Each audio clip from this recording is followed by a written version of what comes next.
So today I'm going to be doing a discussion video, and I want to talk about why not every book needs a romance in it. And I don't think that some books, especially YA, fantasy and dystopian, they don't always get that memo. So first off, I kind of want to mention Francina Simon's video I watched a few weeks ago called Romance is Ruining Fantasy. And in that video, she really goes into the difference between high stakes, a high stake plot and a low stakes plot, and how romance works with each of those. And so I think she did a great job with her video. I will leave it linked down in the description below. You guys can check it out. I thought it was great. And so it really made me want to do this video even more, because this was a topic that I always wanted to discuss anyway. But then seeing her video made me just want to film this even more. So that's what I'm doing. And like I said, I don't think every book out there needs a romance subplot in it. Especially, some high stakes fantasy books or dystopian especially. There's enough going on in that world. There's enough happening and enough things that will keep you captivated with the conflicts and the war and, all this adventure that happens that you don't really need a romance. And sometimes when you put a romance in there, when it's not really needed, kind of detracts from the book, and it can end up taking over a lot of the story, and so it can actually make it feel less of a high stakes plot. It's kind of like, why should I buy into this life or death situation when we've got the main character over here pining over the love interest and thinking about when they can be together? Like, it takes away from that feeling of, oh, something big is gonna happen. Like, this is what we're focusing on. There's a war brewing, or there's some kind of conflict brewing. And sometimes the romance just ends up taken away from that. To my next point with this is, I also want to point out that singleness is not a disease. And yet, I feel like sometimes that's what comes across in many YA books. I don't know how true of this is for adult books, because I don't read as much adult books. I do want to read more, but I don't read that much adult books. And so most of the books I read are YA. And so I just feel like when it comes to YA books, the message that can kind of come across is that singleness is a disease.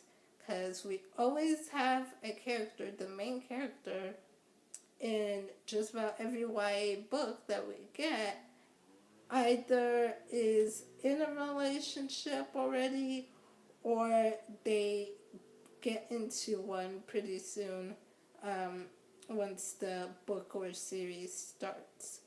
And even if the main character breaks off that relationship, they don't stay single for very long.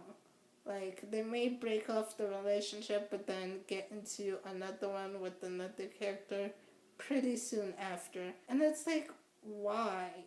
Like, why do we constantly have to have the main character in a relationship? Why can't they be single, be alone, And just, it's not like they have a lack of things to worry about or a lack of things to do on their own.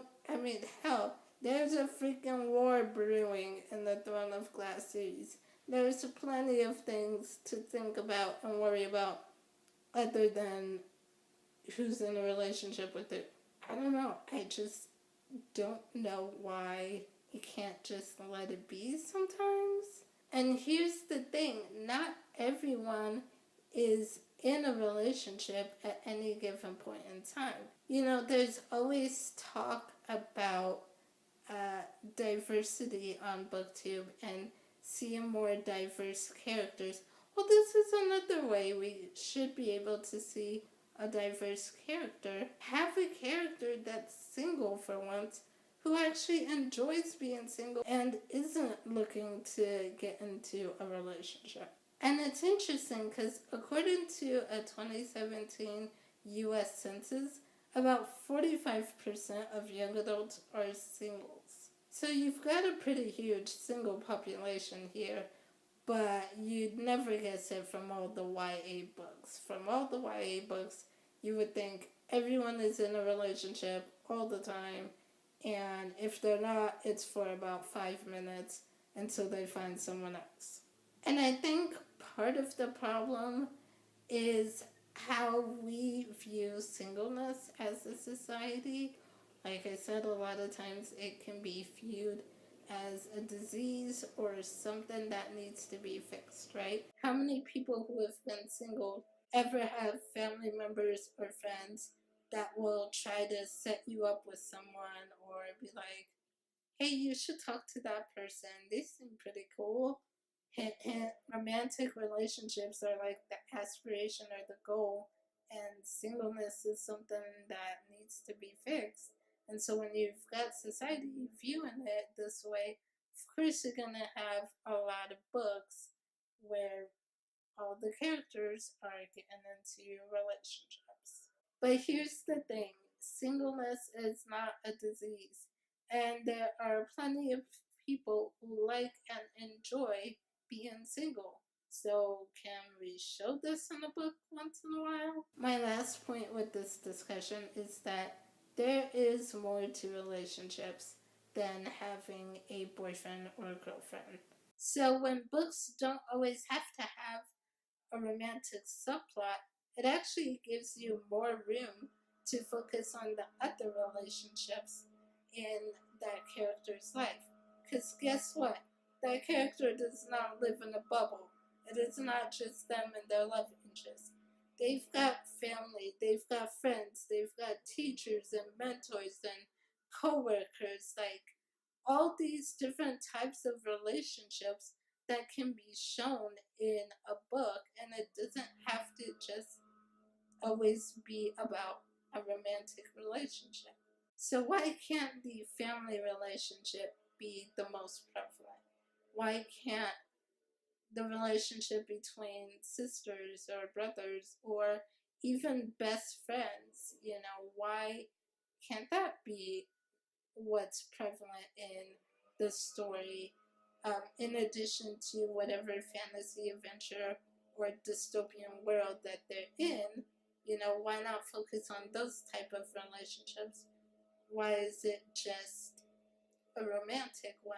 And when you have the romance in there, like I said, not only can it take away from the actual story at times, but it can take away from seeing the other relationships in the book. So all in all these different types of relationships, I think we should be able to see a lot more deeper relationships with other characters rather than just a romantic interest. So that's it for this video. Those are some of my thoughts on just why not every book needs to have a romantic subplot.